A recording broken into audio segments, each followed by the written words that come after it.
Isang magandang araw mga bossing madam. So ito, alam nyo na, meron na naman tayo isang i-review natin na tapos na project. So yun, pakita mo. Yun, ito nga pala isa natin na tapos na project, cruiser bike to. Cruiser bike siya pero yun nga, may edad na yung may-ari na ito.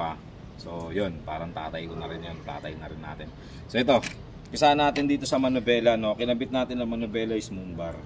Moonbar, tapos yun, naka ano siya, naka 8 speed. Ayan, no? Nilagyan natin siya ng cambio. Yan, naka 8 speed siya.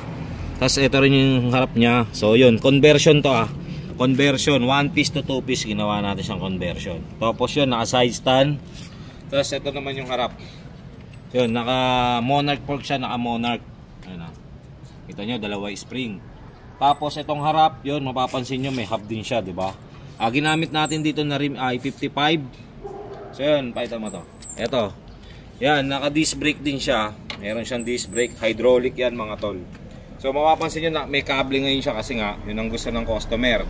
Yun, naka hydraulic din siya na lever, Shimano. Yun, man, ito makikita nyo yun. Silang mag-asawa yan. Silang mag-asawa, tapos ito yung aso nila. So airbrush paint to, airbrush. Ganon din yung likod. Ayan. Ganyan din yung likod. Yan, naka disc brake din. Naka disc brake. So yun, kabilaan yung design. Ito yung asawa niya, ito ngayon yung aso nila. Yan, airbrush paint. Yun, ito nga pala isang natapos natin na project. Ito ay papuntang Tarlac. Size 26 to. Kung gusto niyo rin magpapintura, pinstripe, airbrush o anong design, yun, muntik lang kabumba. So yun, kung gusto niyo nga magpapintura ng airbrush, pinstripe o anong pintura o anong gusto niyo ipabo, PM lang kayo sa page namin sa Caloocan Customize. Maraming salamat palagi sa mga nanonood ng mga vlog namin. So yun, ito nga pala, i-invite na namin kayo. Kita-kits nga pala sa Mayo A4.